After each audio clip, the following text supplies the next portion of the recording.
This place is beautiful, Holmes. Its atmosphere is remarkably soothing. Let us find someone who could help us.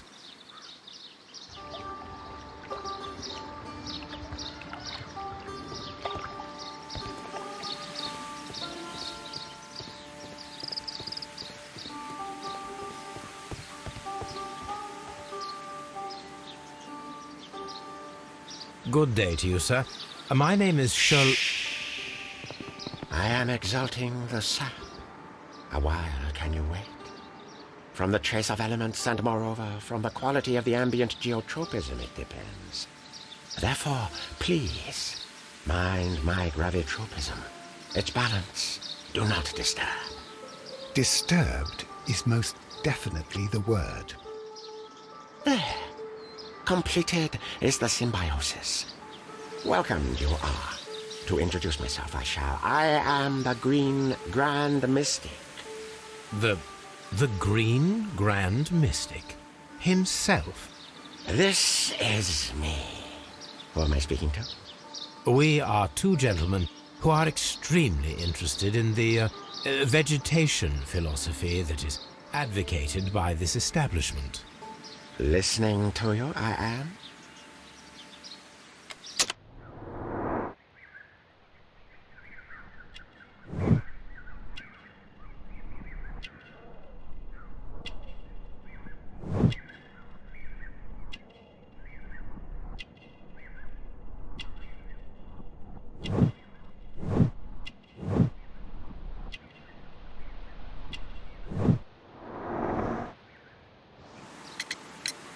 We should like to take a look around, to immerse ourselves in the wisdom that emanates from here.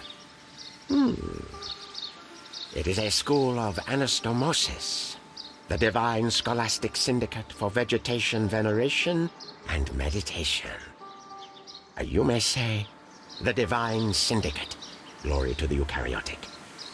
Only true devotees, those whose hearts are ready to spermatophize in sharing of knowledge, are permitted to physically enter our vegetable kingdom and its wisdom. And to be permitted, you must earn it, yes. Green Grand Mystic, we are ready to become devotees and gain access to your temple. What is the name of our Lord, our God King?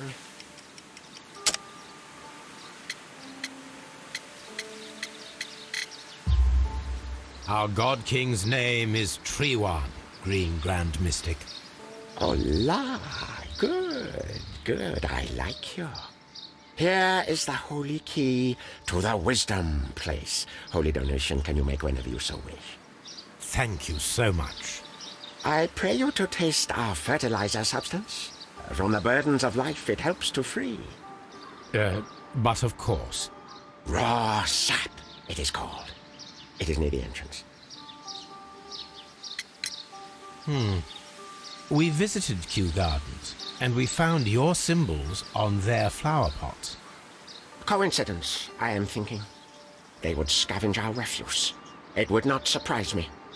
It was merely an observation. Well, we will leave you to your meditation.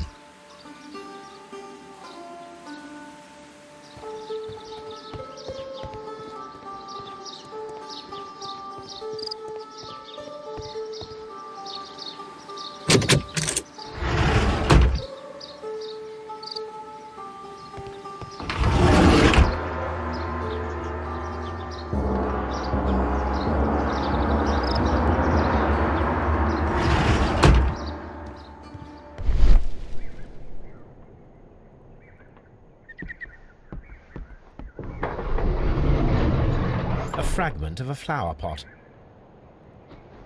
Fragments of a flower pot. It fell down here.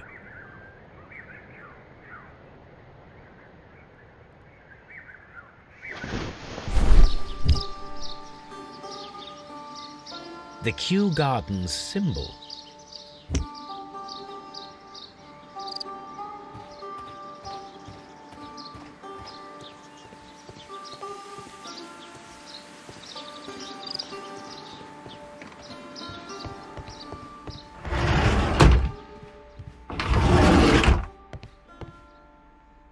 That should be the raw sap that the Green Grand Mystic spoke of. It is rather delicious, and of an excellent quality. My word, Holmes. Their sap is like a form of cocaine.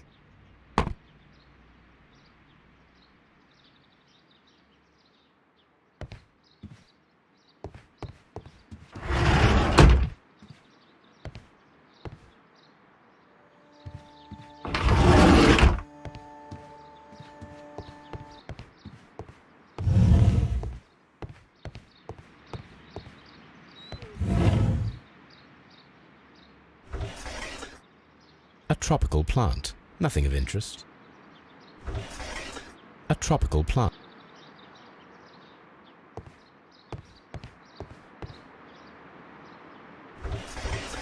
A tropical plant. A tropical.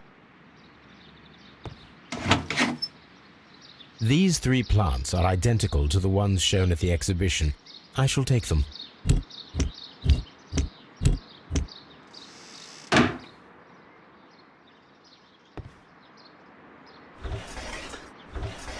A tropical plant. A tropical.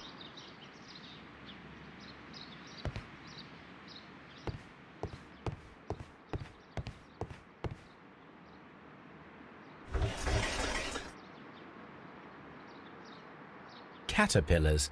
They are raised as food for certain plants. Let's take them.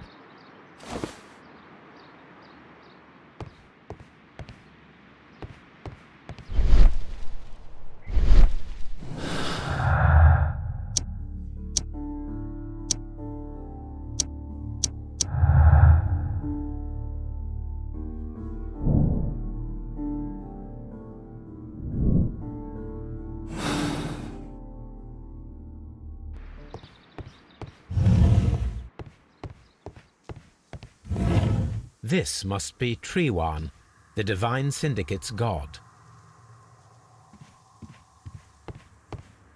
This door is locked, but I can try to open it.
That would be enough to perform the most difficult of chemical experiments.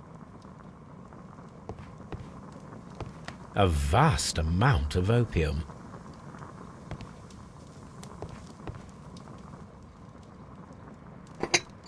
This substance is an alkaloid, the same as in the bottle we found in the bushes at Kew Gardens.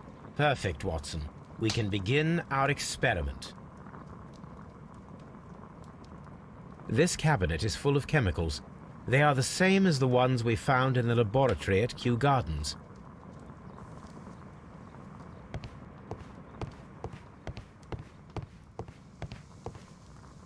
These instruments are used for smoking opium.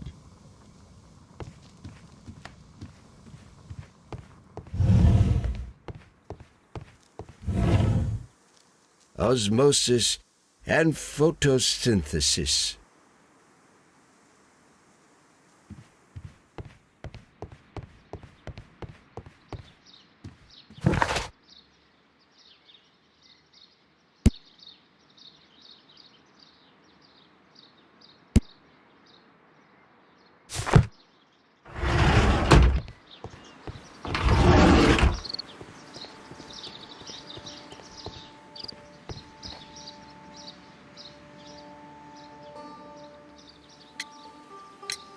Do you have friends at Kew Gardens? None.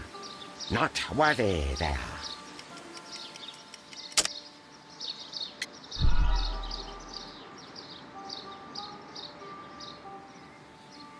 Do you have... None. Not worthy there. Nevertheless, we have seen Kew Gardens flower pots in your yard. How could they happen to be there? What? Our sacred place you permitted yourself to search? Sacrilege. No, really now.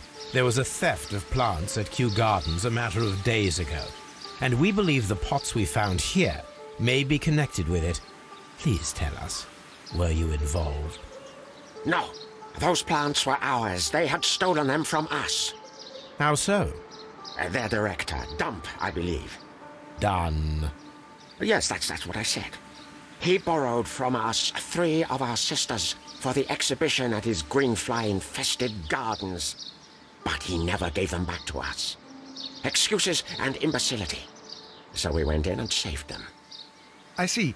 So, if you stole those rare plants from them, then it means... Ah, I get it. Bravo, Holmes. I think the case is solved. No, we did not steal.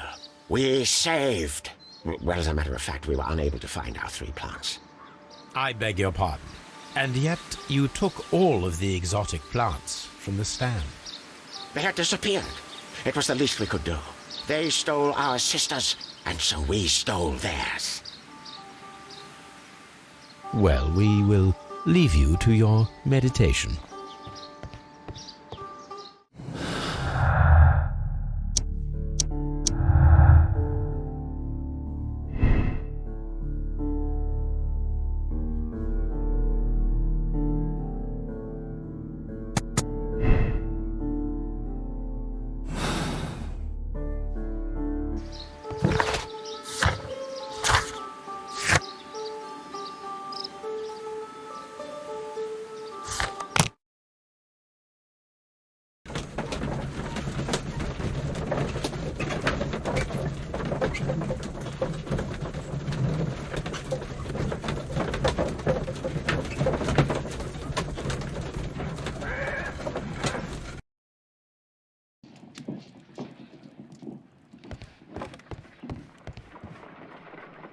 I imagine that one of these plants would be capable of releasing a toxic vapor. I need to find out exactly how it could be done. I shall begin now. Watson, if you are at all optimistic to have dinner this evening, then I'd recommend that you put on the gas mask.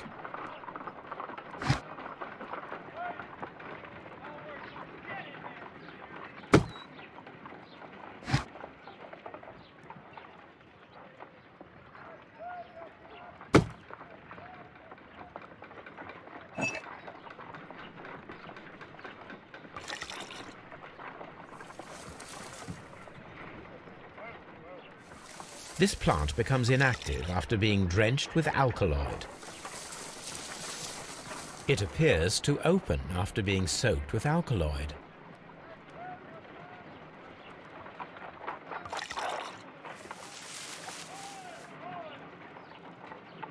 This plant becomes inactive after being drenched with alkaloid.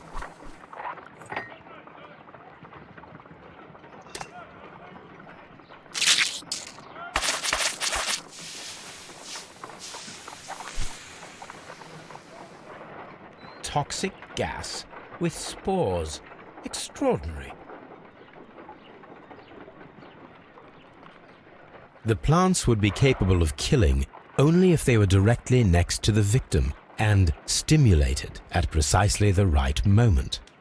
Let us take our caterpillars to the Colonial Collection Room. We may see things more clearly there. It is too early, Watson. Our suspects will be there. Let us investigate Kew Gardens one more time and ask some questions.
Can you tell me if you saw Mr. Montague Dunn on the day of his death?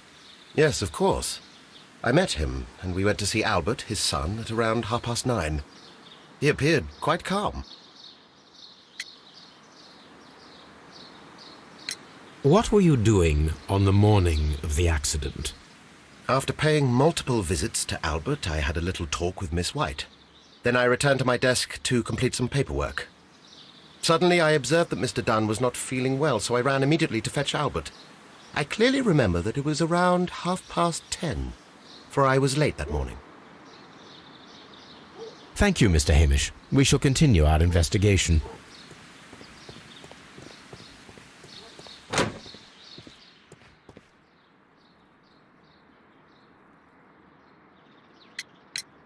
Your father's death does seem highly suspicious. What were your movements here on that day? Suspicious?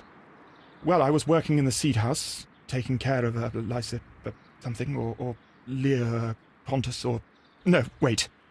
Ah, these Latin names. And I spent so many hours trying to memorize them.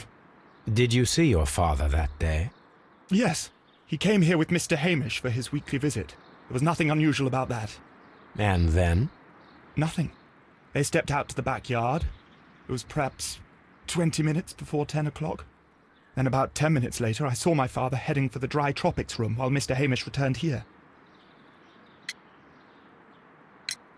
And Mr. Hamish and Miss White, what were they both doing that morning? Mr. Hamish visited me a couple of times. I also saw him returning from talking with Miss White, and that was at 10 minutes past 10. But then he ran back here to me to tell me that my father was feeling unwell. We hurried across to the water lily room, and I found my father lying dead on the floor. Oh, my God. Thank you, young man. We shall see you again soon.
Can you tell me what Mr. Dunn was doing upon the day of his death? I can, but there is nothing very special to say. I was in the laboratory when I saw Mr. Dunn heading towards me. Tuesday is the day of his weekly visit. It was supposed to be at 9, but he was 10 minutes late, as usual. And then? Well, he came in to say good morning. Then I saw him spend 2 or 3 minutes by the plants outside the laboratory. After that, he ran out in the direction of the nursery, where Mr. Hamish was working. He was always in a rush during the inspection, you see. I would pity anyone who stood in his way. And that was the last time you saw him? Yes. I stayed in the laboratory until 20 minutes to 11, when I heard the cries of Albert and Mr. Hamish from the large glass house. I joined them as soon as I could, for I knew that something must be very wrong. What exactly were you doing in the laboratory? I was recording an experiment for my thesis. I only stopped my work once when Mr. Hamish visited me briefly around 10 o'clock.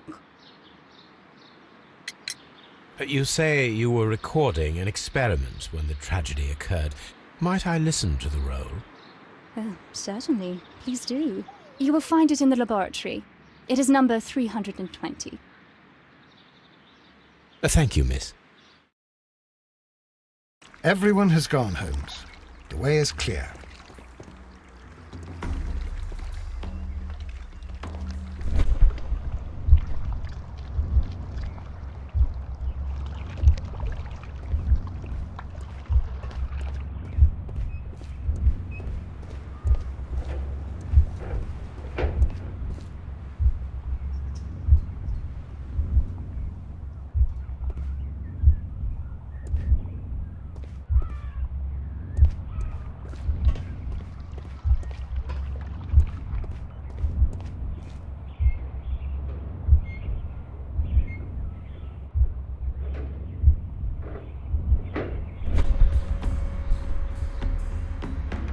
When Montague Dunn was standing close by the plants, the caterpillars were released and caused the deadly spores to activate. Panicking, and likely already half asphyxiated, Montague Dunn started back and knocked over the bust. He rushed to the door, but it was locked. He had to force it open with his shoulder. We already know the outcome. Montague Dunn collapsed and died not far from the pool. Well, it is time to perform our experiment on the ventilation system. The caterpillars could only fall from the ventilation duct. Our caterpillars are in place. I'll activate the ventilation system so that they fall down. Watson, stay here and observe. All right, Holmes.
Before starting the engine, I need to enable... The power is on. The engine has started.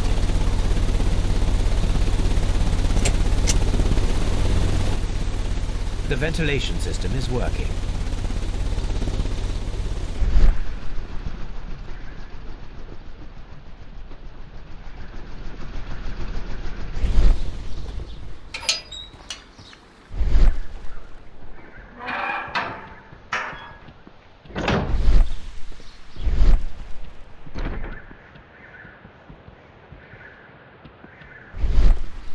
This is one of the From here, we are unable to see the interior of the Colonial Collection Room.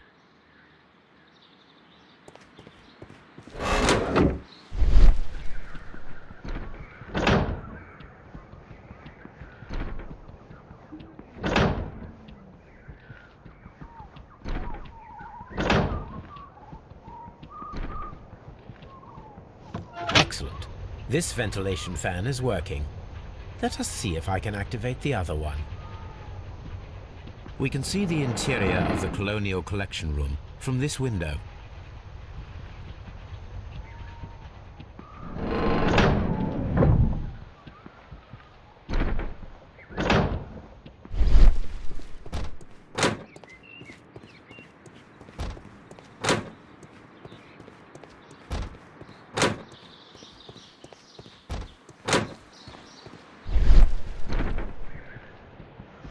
Perfect.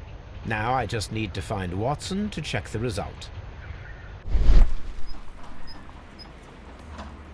It works perfectly, Holmes. Bravo. Now, if you could just help me to get rid of these caterpillars. Perfect. Now we know how the murder of Montague Dunn was carried out, by activating both Albert's and Mr. Hamish's fans. But only from Mr. Hamish's workplace would it be possible to see when Montague Dunn entered the Colonial Collection Room.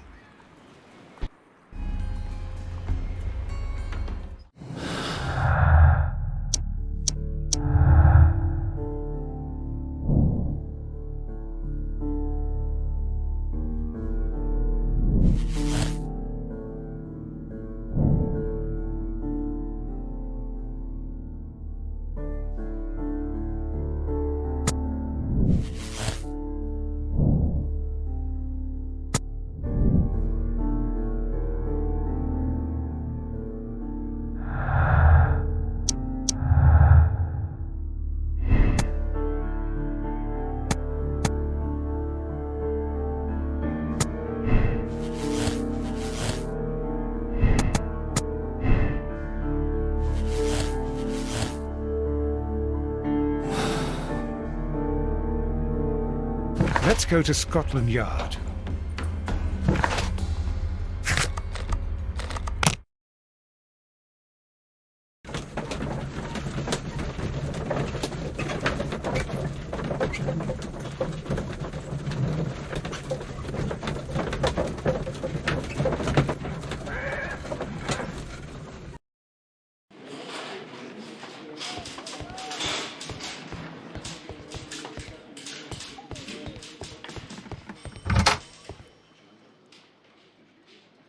Inspector, I believe that Martin Hamish is guilty of the murder of Montague Dunn.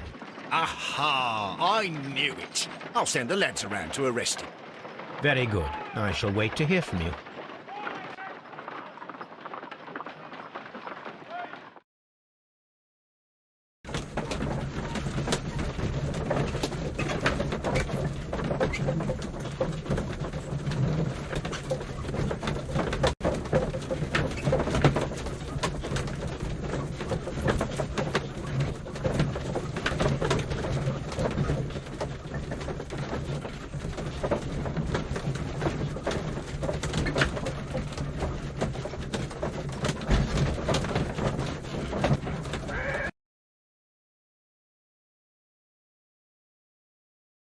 Inspector, I came here as quickly as I could.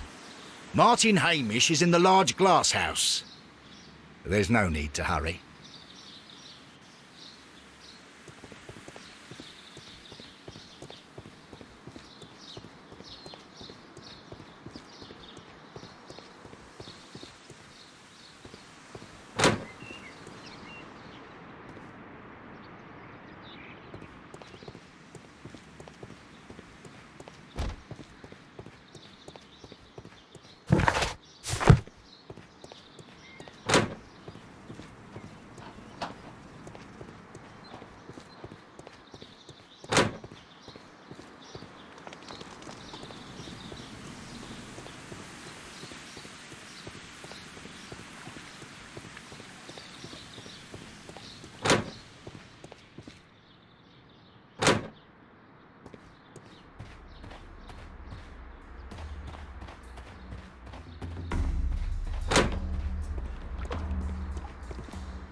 Holmes, my God!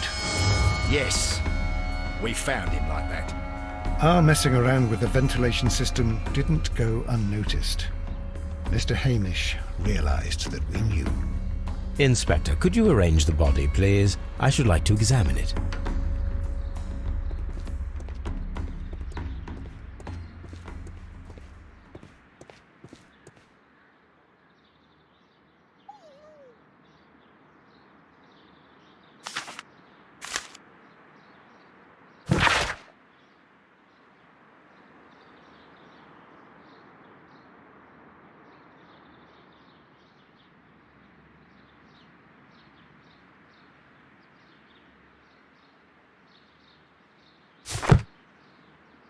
The mark around the neck is very visible. He died instantly.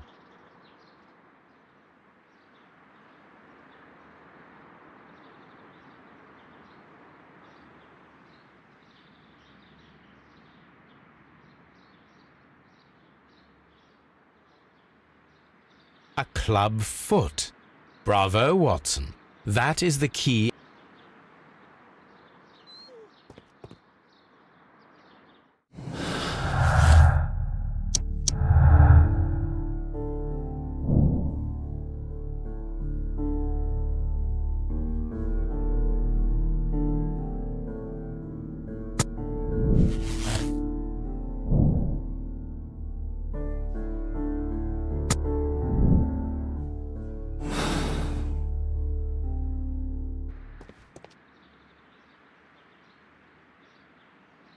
Something about this rings very oddly. Why do you say that, Mr. Holmes? Why? Because of Mr. Hamish's club foot. Oh, I deserve to be kicked from here to Charing Cross. I should have noticed it. But, Mr. Holmes, I can't see why. No, I don't suppose you do. You must recall that Mr. Dunn was locked inside the Colonial Collection Room by the murderer. If it was Mr. Hamish, he would have had to run up to his workplace to trigger the fan situated above it, taking into consideration the condition of his foot. Well, it is still possible. Perhaps, but it is rather strange that such a person as Mr. Hamish decided to base his plan on the speed of his gait. You mean to say that somebody helped him? So the suicide is questionable?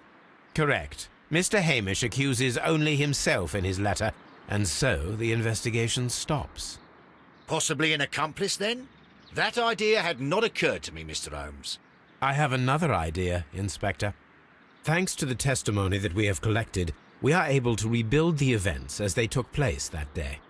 With a timeline, such as we did in the Jack the Ripper case. Precisely. The map at the entrance of Kew Gardens should help us with our timeline. Let us analyze the facts and statements so that we may recreate the events of that morning.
Let us summarize. Montague Dunn was poisoned inside the Colonial Collection Room. He forced open the door, which means that someone locked him inside there at 10:20. Martin Hamish was last seen at 10:10. This means that he has approximately 10 minutes to lock the door of the Colonial Collection Room. Given that he was club-footed, it is doubtful. Albert also has 10 minutes to lock the door of the Colonial Collection Room, which is quite enough time.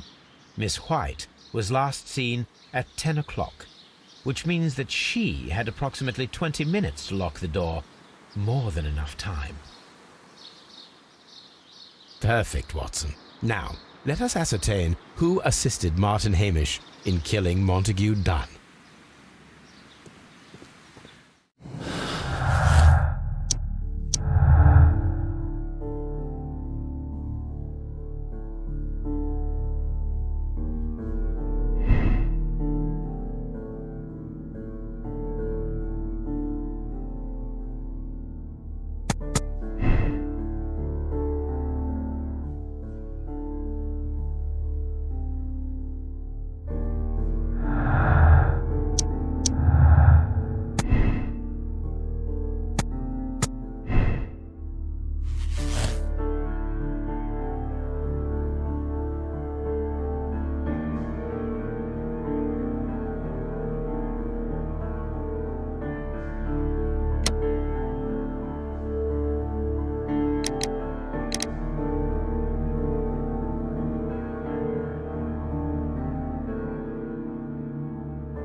But Holmes, how can you be certain that we'll find Miss White here?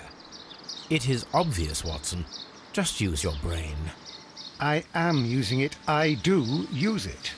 Now that the rope has tightened around Martin Hamish, Miss White must act to erase all traces of her implication.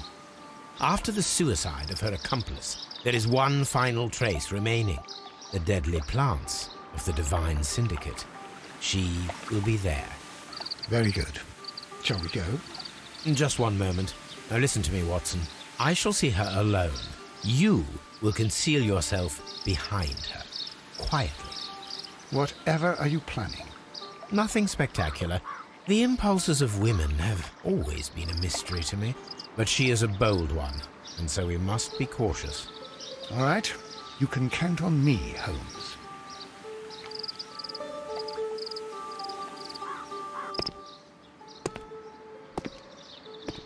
Mr. Holmes, good day to you.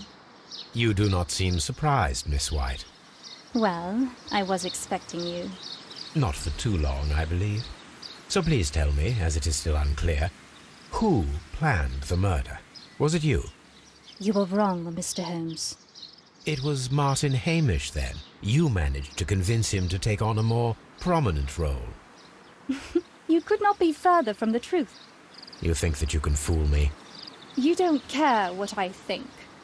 It is difficult to care about someone who is capable of pushing a man to his suicide. It is over, Miss White. The police will be here any minute. Over, perhaps. One moment you were here, and the next, you were on the other side. The other side? No! Stop!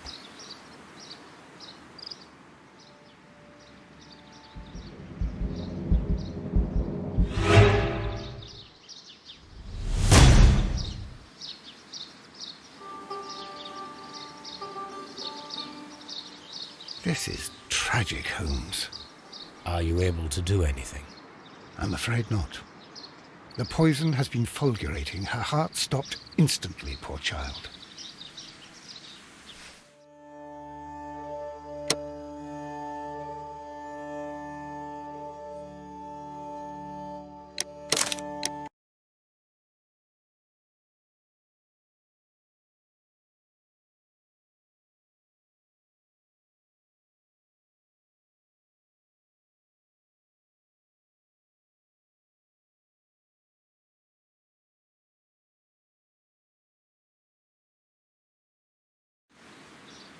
Police will be here any minute.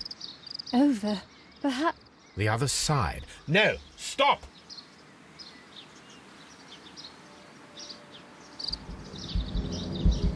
I beg you not to do this, Miss White. Don't come any closer.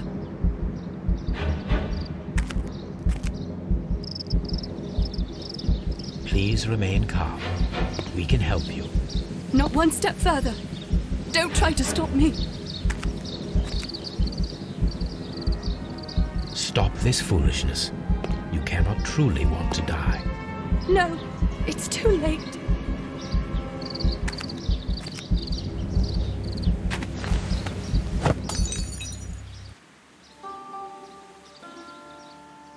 Well done, Watson. She was not faking. Miss White, you have no right to take your own life. Dr. Watson? Did you just save me? Or worse?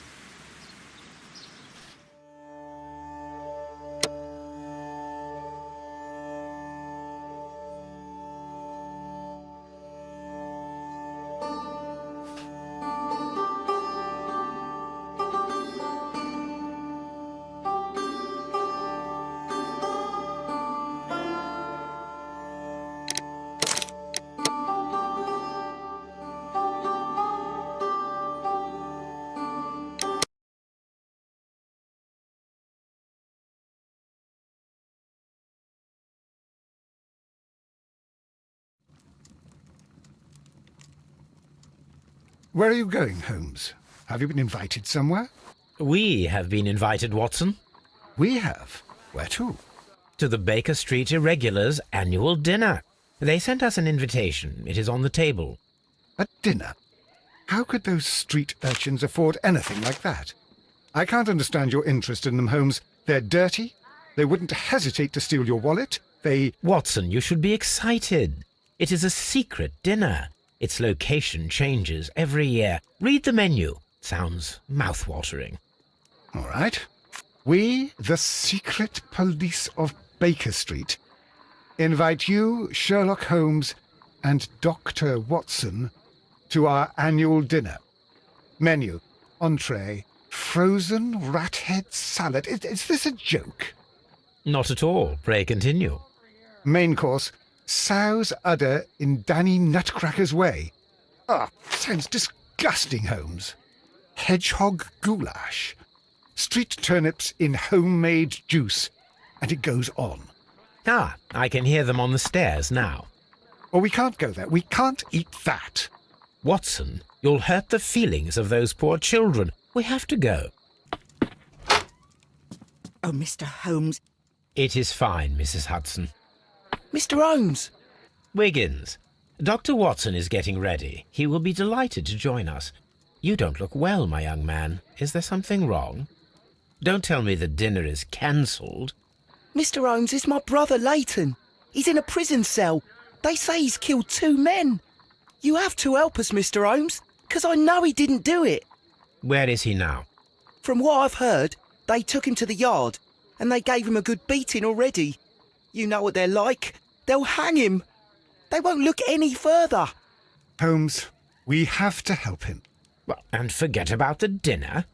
Wiggins, I'll take the case. You're fantastic, Mr. Holmes. I'll be waiting for you at the crime scene. You'll be there, right? It's on Half Moon Street in Whitechapel. Very well.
Please, gentlemen, leave the scene now.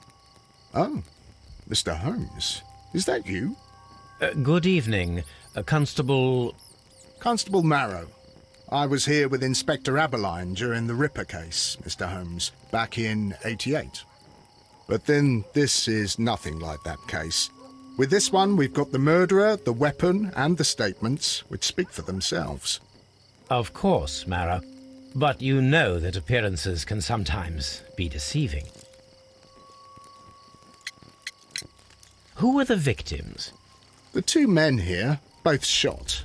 The stabbed fellow was Brian Vercotti, a well-known ruffian. The other, Kenneth Butler, a jeweller by trade. You spoke of statements. You have witnesses? Well, I was there, so I gave my own statement. And then there were two other witnesses who said they saw the killer Chapman. Mr. Turner, a gentleman who lives in that flat over there. And Polly Powell, a flower seller, who was over at the far side of the street. So, Constable Marrow, I should be delighted to hear your testimony. I was standing at the north side of Half Moon Street. That was the side that you came from. But you would have been unable to observe this part of the street, where we are standing now. That is correct. But I saw the two victims slowly enter Half Moon Street, and then shortly after, the fireworks started. A few minutes after that, the fellow Chapman rushed towards me and ran into Half Moon Street. Please continue. I didn't pay attention, but suddenly I heard a woman's cries and police whistles on the other side of Half Moon Street. I rushed over there and I saw the two dead bodies on the ground. When I reached Whitechapel Street, I saw Leighton Chapman.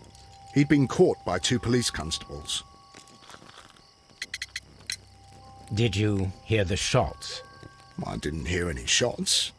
The fireworks were all over the sky. They were so loud I couldn't hear anything else. What were the fireworks in honour of, Constable? Well, today's Queen Victoria's birthday, Mr. Holmes. Yes, I appear to have lost track of the days. It is May now, of course. Constable Marrow, what else caught your attention while you were running through Half Moon Street? I saw nothing but rats, and I took the time to light every corner with my lamp. Did you happen to look up at Mr. Turner's window when you were on Half Moon Street at that time? Yes, I saw that the window was open, but no one was there. It was dark in the room. Constable, your statements have been of great value to me.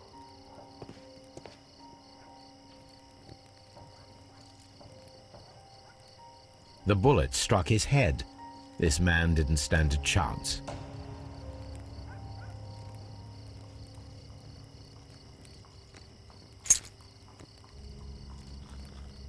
This is an ordinary key. I wonder what kind of door it opens.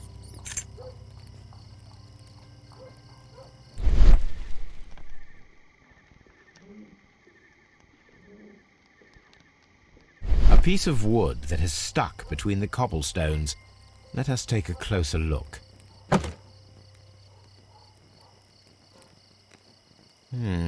This shard of wood is quite new.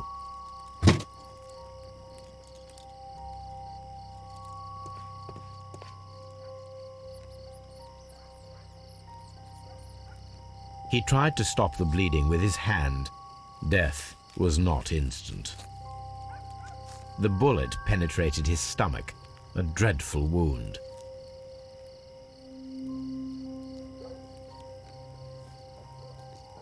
A tattoo from Westgate Prison. Vercotti must have done some time there.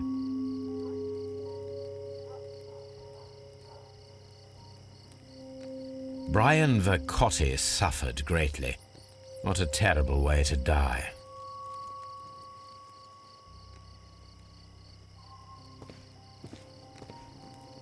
A fairly long pole with a forked end.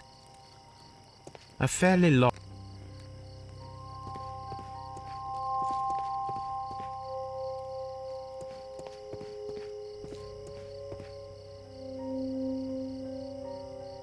Good evening, Mr. Turner. I heard Constable Marrow reply to you as Mr. Holmes. Are you that detective gentleman? I've heard of you. And, well, I know things about this evening. Excellent. Might we hear your story?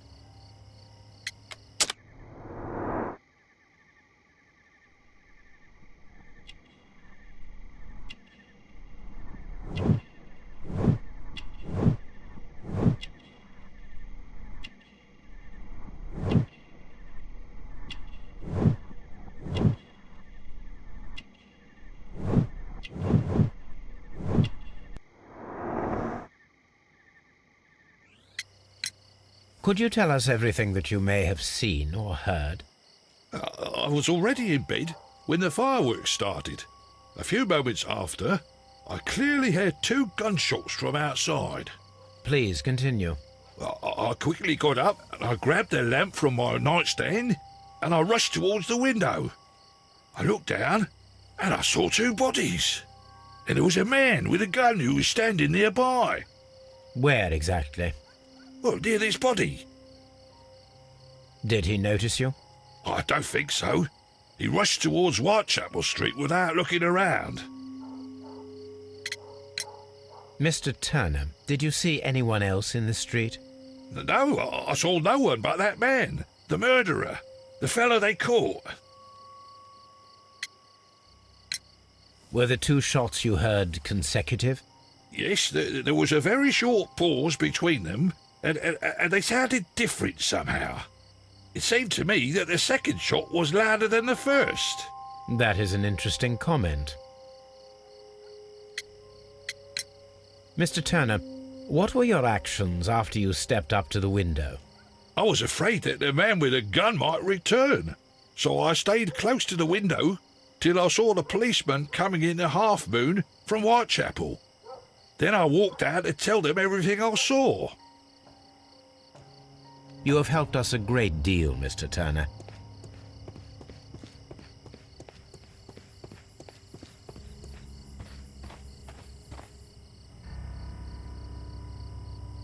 Mrs. Powell? What do you want? My name is Sherlock Holmes. I'm assisting the police with their investigation of the crime that took place this evening. Well, I've already gave my testimony, but very well. Could you tell us everything that you may have seen or heard? Yes. I was selling my flowers as usual, and then the fireworks began, in honour of Queen Victoria. I enjoyed those. But then, all of a sudden, a young lad ran out of Half Moon Street and stopped just by me. He had a gun in his hand. He was like a ghost, and all covered in blood. It was dark, but I could see him, because of the flashes from the fireworks. And then? I screamed as loud as I could. I knew that a policeman should be on duty in the vicinity. He had no time to escape. 2 constables got him. Then another constable came out from the very same street, and I heard him talking of a horrible murder. Mrs. Powell, did you hear the gunshots? I'm not sure. You know, what with the fireworks? Did you see anyone else leaving Half Moon Street, prior to or at the time of the crime? No, sir, I did not. Even with all the fireworks, I was very attentive, as I'm always on the lookout for customers. My thanks to you, Mrs. Powell.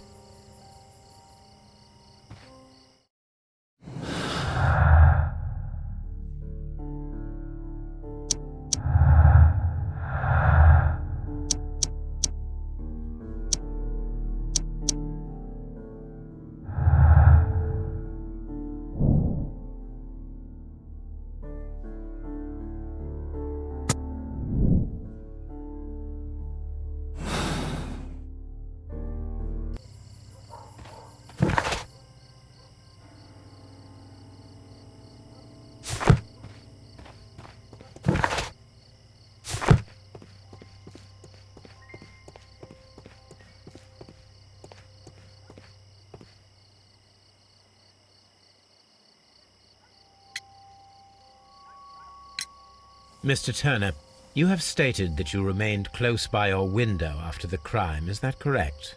Oh, yes, Mr. Holmes. I stayed at my window until the policeman arrived to examine the dead bodies.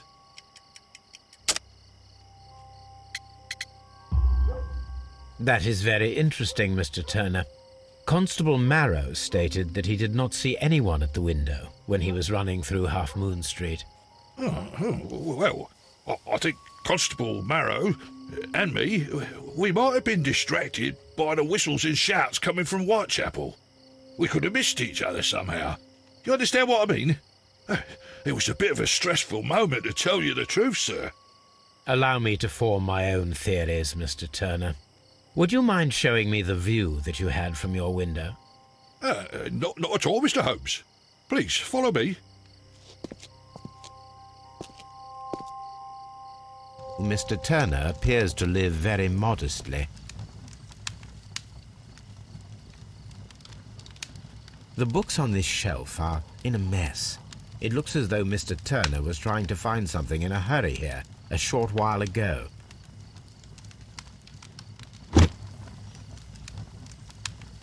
A perfect match. So, Mr. Turner broke his stick when it became stuck between the cobblestones. He did not mention that he was so near to the victims.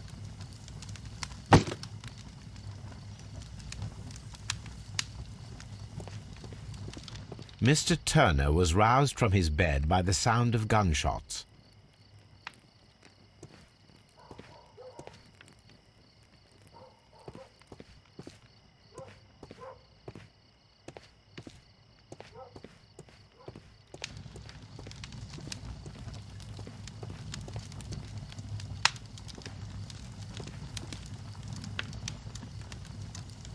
This fire is dying out.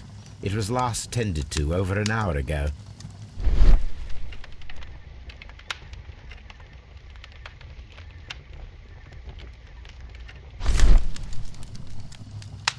The papers are almost entirely burned. I am unable to see what's written here. These words are illegible. The papers were thrown into the fire just a short while ago.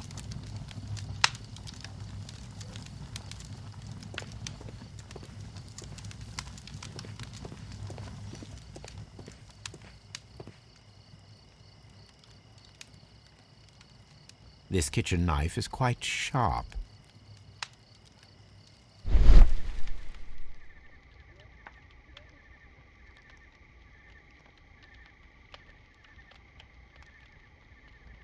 There are pieces of shredded paper scattered over the table. This kitchen knife was used to cut the paper.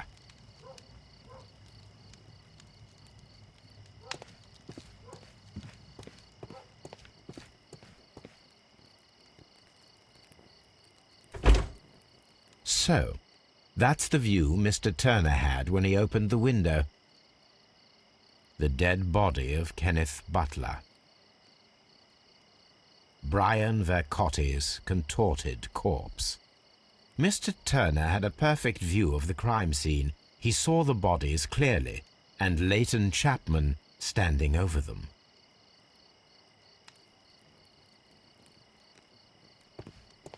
Anything else you would like to know, Mr. Holmes?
It didn't happen this way.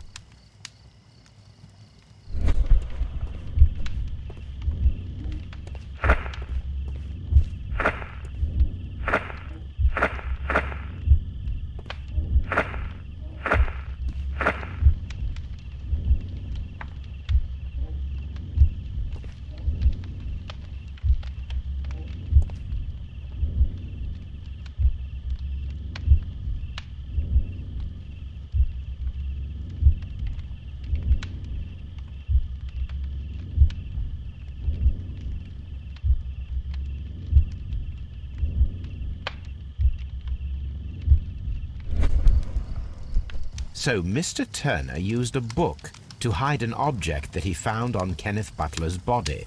The question is, what did he find?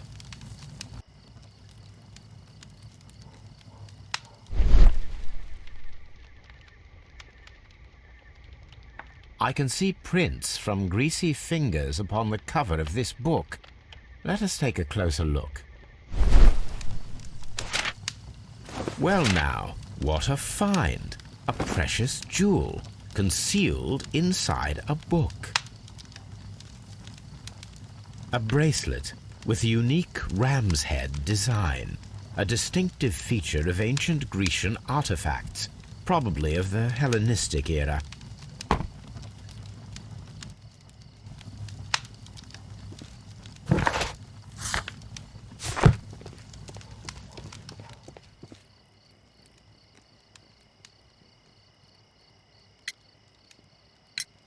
Mr. Turner, how would it be possible for a man of advanced years, such as yourself, to rush from his bed to the window in a matter of seconds, as you have stated? Well, I'm able to move very quickly, despite my age. And when the situation requires it, Mr. Holmes.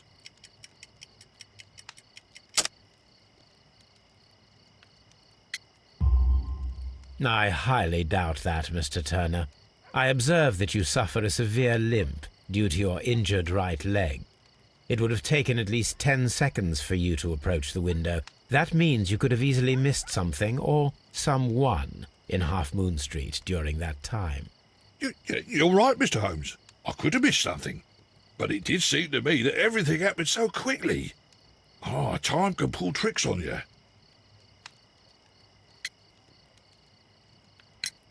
And what of everything else that you told us? Mr. Turner, it is vital that we have your complete and true statement.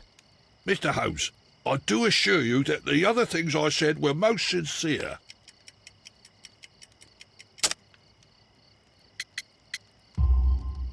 Mr. Turner, you were not sincere with me. Not then and not now. But Mr. Holmes... This, Mr. Turner, does not look like anything that a poor man might possess. It is worth more than the home that you live in. I can explain. No, merely correct me if I am wrong. You saw Leighton Chapman through the window, but you also noticed a glittering object on the ground, this precious jewel. You walked down and took the bracelet from the body of Kenneth Butler, and when you heard the whistles, you hurried away. That broke your walking stick. It caught fast between the cobbles. Constable Marrow was unable to see you in the window as you were climbing up the stairs on your way back to your flat. Upon returning home, you hid the precious jewel inside a book. Mr. Holmes, please don't send me to prison. I didn't do anything bad. I'm just a poor man. When I chanced upon the bracelet, I saw it as an opportunity to make a little money. I was desperate. I only took the bracelet, that's all, I swear. You made a mistake by lying to me. But you are not a criminal. I believe that. Although I must return this bracelet to its rightful owner.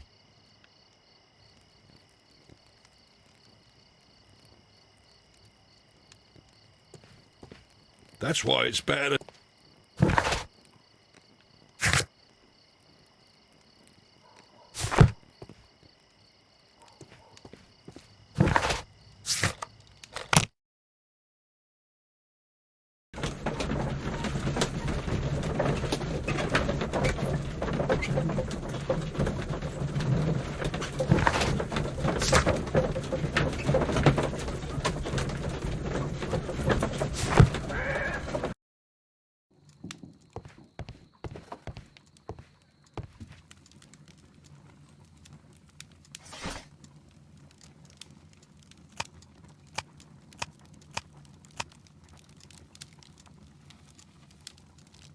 That is.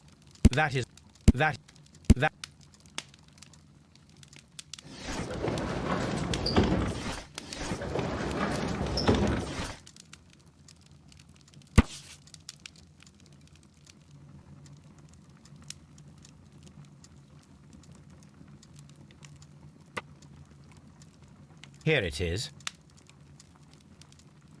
I need to continue my research in my archives.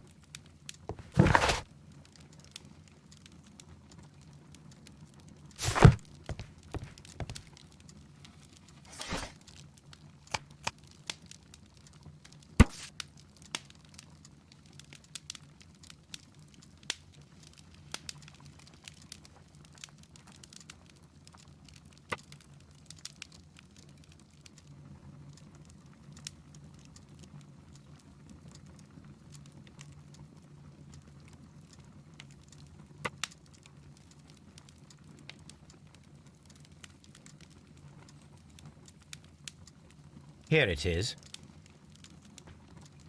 One of the victims, Kenneth Butler, was involved in the story of the stolen Hellenistic treasures. A visit to his pawn shop should tell me more.